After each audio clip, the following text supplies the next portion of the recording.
Amen. Puisqu'il y a une maison qui devait être construite, une maison qui devait être bâtie, le temple qui était renversé, c'est ceux-là qu'ils étaient en train de remettre en place. Et ils vont rencontrer une opposition. Dans l'opposition, il y avait deux personnages clés, Sambala et Tobija.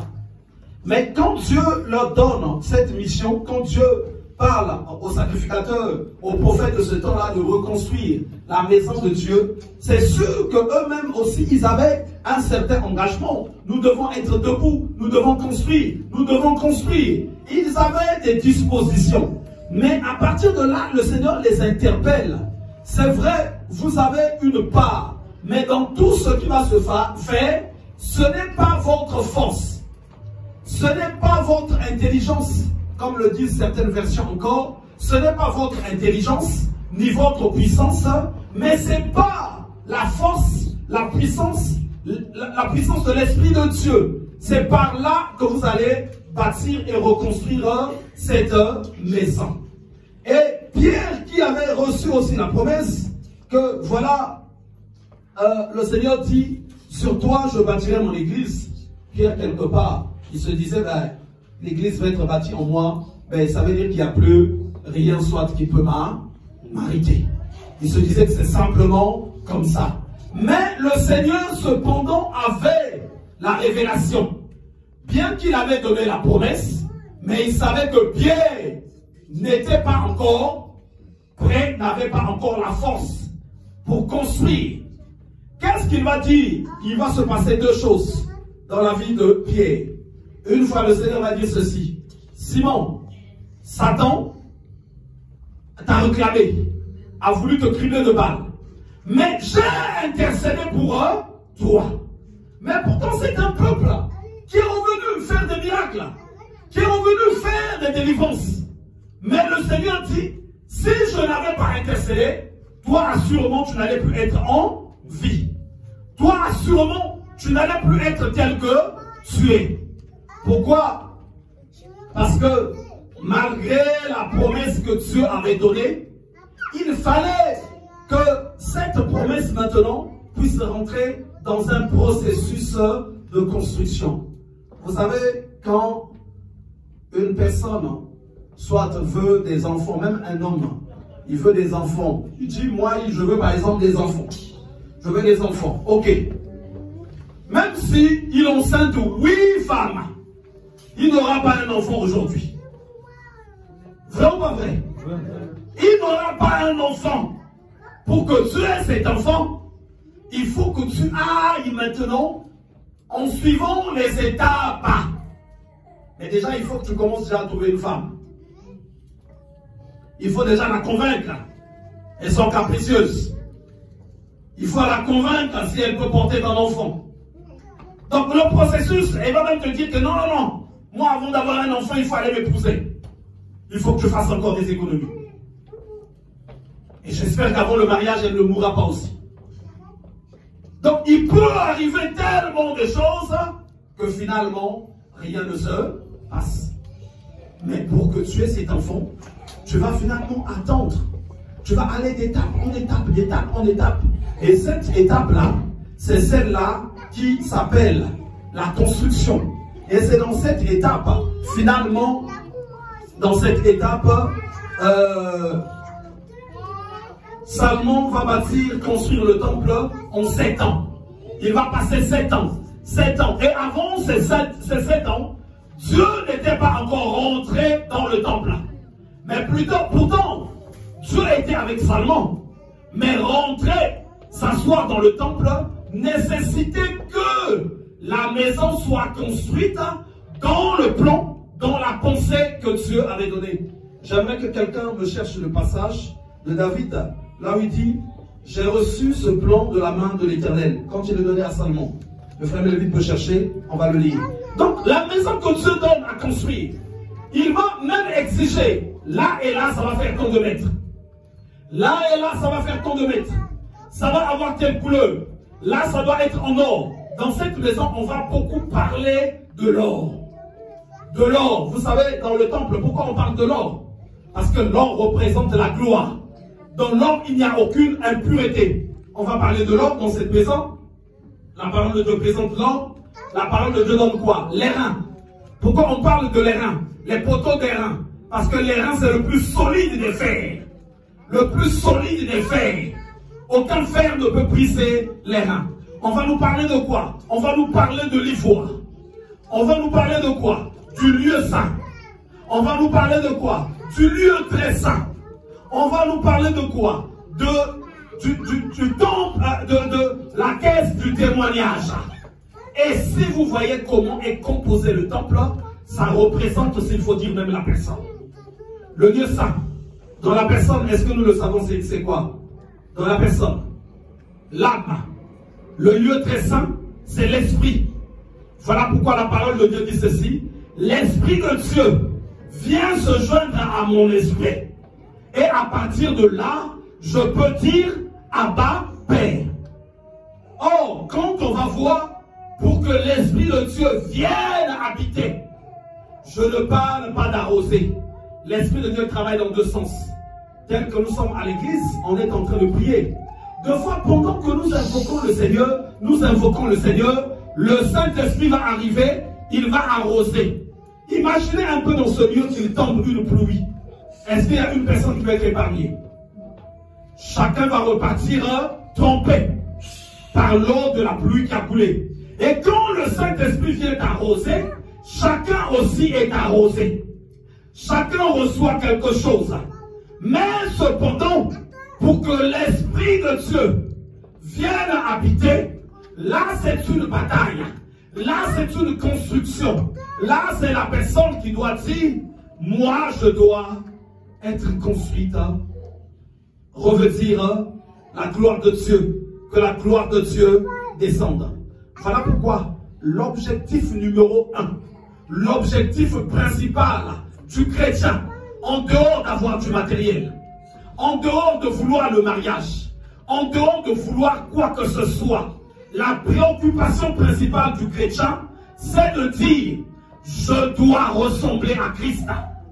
Je dois ressembler à Christ. Ça, c'est l'objectif, le principe, la base du chrétien. Parce que c'est quand on aura revêtu Christ totalement qu'il va encore se passer beaucoup de choses. Et chaque chrétien qui marche, le frère Melvin a trouvé 1 Chronique 28, le frère Jared peut nous projeter cela. Tout ce qu'on peut avoir dans la marche, les victoires, les grâces, les bénédictions matérielles, les dons du Saint-Esprit, les talents, ne sont pas plus précieux que l'objectif d'atteindre la perfection. L'objectif, vous savez, souvent nous disons, nul n'est parfait. C'est ce que nous disons souvent, non? Mais dans les Écritures, ce n'est pas ce qui est écrit dedans. Amen. Il est écrit ceci, soyez parfaits, puisque votre Père céleste est parfait. Donc, on s'arrange tous les jours. On se dit, il faut que je me construise, parce que l'un des passages de la Bible, moi, qui me fait peur, c'est quand on dit dans le livre d'Apocalypse, rien de souillé n'entrera dans la présence de Dieu.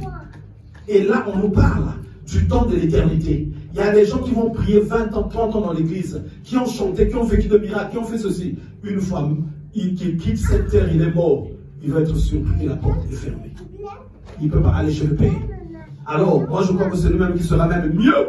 C'est celui qui a fait sa fête sur la terre. Il mangeait, il buvait, il faisait ce qu'il... Mais oui, puisqu'il a choisi. Lui, c'est le choix qu'il a fait. Il buvait. Mais toi, tu te prives de foi. Tu fais ceci, mais imagine un peu, quand tu arrives là-bas, le ciel était fermé. David convoqua à Jérusalem tous les chefs d'Israël, les chefs des tribus, les chefs des divisions, au service du roi, les chefs des milliers et les chefs des centaines, ceux qui étaient en charge de tous les biens et de tout. Voilà, vas-y, j'arrête. Le roi David se leva sur ses pieds et dit, écoutez-moi mes frères et mon peuple, j'avais l'intention de bâtir une maison de repos pour l'arche de l'alliance de l'Éternel et pour les marchepieds de notre Dieu. Et je me préparais à bâtir, mais Dieu m'a dit, tu ne bâtiras pas une maison à mon nom, car tu es un homme de guerre et tu as versé du sang. L'Éternel, le Dieu d'Israël, m'a choisi dans toute la maison de mon père pour que je fusse roi d'Israël à toujours. Car il a choisi Juda pour chef. Il a choisi la maison de mon père dans la maison de Juda. Et parmi les chefs de mon peuple, c'est moi qu'il a voulu faire régner sur tout Israël. On monte entre tous les chefs. On monte, vas-y, j'arrête. Verset 19. Verset 19, va au verset 19. Rapidement, s'il te plaît. Verset 19. Verset 19.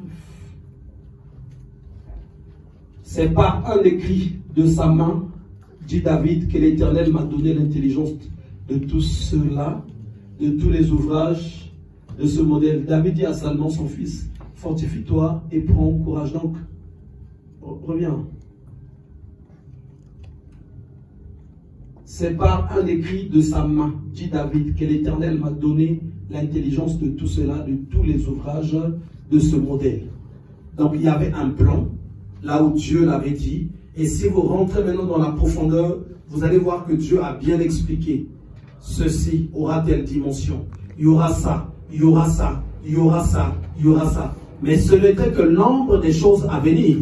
Ça représente nos personnes, ça représente également nos maisons, ça représente aussi la maison de Dieu. Donc Dieu avait mis des règles et des principes. Et à un moment donné, le chrétien, s'il n'a pas compris pour que j'atteigne la perfection, s'il n'a pas compris pour que je rentre dans la gloire de Dieu, il faut que je me lève pour construire ma personne. Ce chrétien-là perd son temps. Il priera, il chantera, il serait dans les louanges, dans les adorations, mais c'est du temps qu'il serait en train de perdre.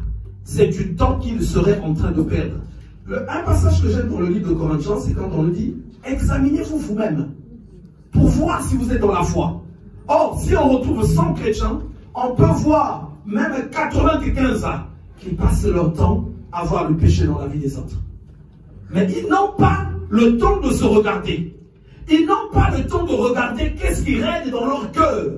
Ils n'ont pas le temps de regarder qu'est-ce qui règne dans leurs âmes. Ils n'ont pas le temps de regarder même les manifestations. Vous savez, même les manifestations peuvent t'interpeller. Hein? Les manifestations. Quelle attitude tu as quand il y a une situation fâcheuse? Quelle attitude as-tu devant Dieu quand le Seigneur te reprend? Quelle attitude as-tu quand tu vois que les gens ont calomnié, ont dit du mal de toi? Qu'est-ce que tu vois le soir? Il y a même des chrétiens qui se voient même chaque soir, ils partent même. Ils ne sont pas là, mais lui, pour lui, c'est pas grave. Il avance. Mais le jour où ça va éclore de foi, tu ne pourras plus parler. On avait reçu une cousine de mon épouse qui appelait à l'époque sur Point Noir parce qu'elle avait rencontré une situation difficile. Elle a un bon boulot, elle est fonctionnaire, elle travaille à l'INSEE, donc elle est cadre. Et c'est depuis l'Afrique qu'elle a donné la vie à Christ. Et pendant qu'elle avançait, elle arrive en France, et tout ce qu'elle rencontrait, elle disait, ah oui, Dieu soit béni, Dieu soit béni, Dieu soit béni. Et une fois, pendant qu'elle revenait du boulot, elle est rentrée chez elle, elle s'assoit comme ça, pour se reposer, elle voit, bouf, elle est partie. Elle est partie. C'est comme, en fait, c'est comme un œuf, hein. Quand ça se casse, là, bouf, pour arrêter ça, ça devient compliqué. Elle est partie. Elle dit, mais qu'est-ce qui m'arrive là? Elle voit qu'elle est partie. Oui. Elle est partie où? Elle revient là. Elle est partie où? Elle est partie où? Oui. Dans le monde parallèle. Ah, d'accord. Dans le monde astral. D'accord. Ce qu'on appelle la sorcellerie. D'accord. Pouf. Elle est partie. Et quand elle revient là, et quand elle part là-bas, le premier jour on te reçoit, ils acclament, comme nous recevons les nouvelles personnes. Ah, ça acclamait.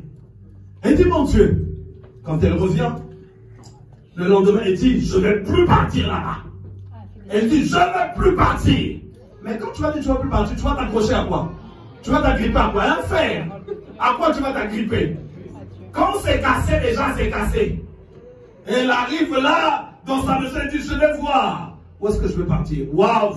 Elle est encore partie. Waouh! Elle est encore partie. Et sa maison, maintenant, elle est rentrée maintenant dans ce monde. Et elle dit, mais qu'est-ce qui arrive? Elle était dans tous les états. Elle pleurait, elle pleurait. Elle appelle ses frères qui sont des pasteurs au pays. Et ses frères sont dans l'assemblée, moi d'où j'avais donné la vie à Christ à Brazzaville, mais là l'assemblée à Pampa. Et donc il est en contact avec le pasteur et c'était les dispositions qui étaient prises, il fallait qu'elle paye le billet pour qu'on prie pour elle, pour détruire ce pouvoir de sorcellerie. Et donc, quand elle rentre en contact avec le pasteur, c'est le pasteur qui va lui dire, bon, moi j'ai un fils là-bas que le Seigneur utilise dans ce sens, Dieu l'a fait cette grâce, je crois que ne viens pas, va le voir, vous allez prier, ça va se couper. Et donc après elle m'a appelé, mais avant qu'elle m'appelle, elle était maintenant déjà dans la dépression, parce que dans sa vie, elle ne pouvait pas penser qu'une chose comme ça pouvait exister. Vous savez, deux fois, quand on te prêche, ou j'ai entendu un message, tu finis, tu balayes du revers de la main. Ça peut te coûter cher un jour. Le message que Dieu fait passer à côté de toi, il sait pourquoi. À d'autres personnes, il fait passer un message de la foi. À d'autres personnes, il fait passer un message comme ceci, comme ça. À d'autres personnes. Donc, suivons la manière dont Dieu a pris la résolution de t'apporter quelque chose. Et cette personne disait, à l'époque,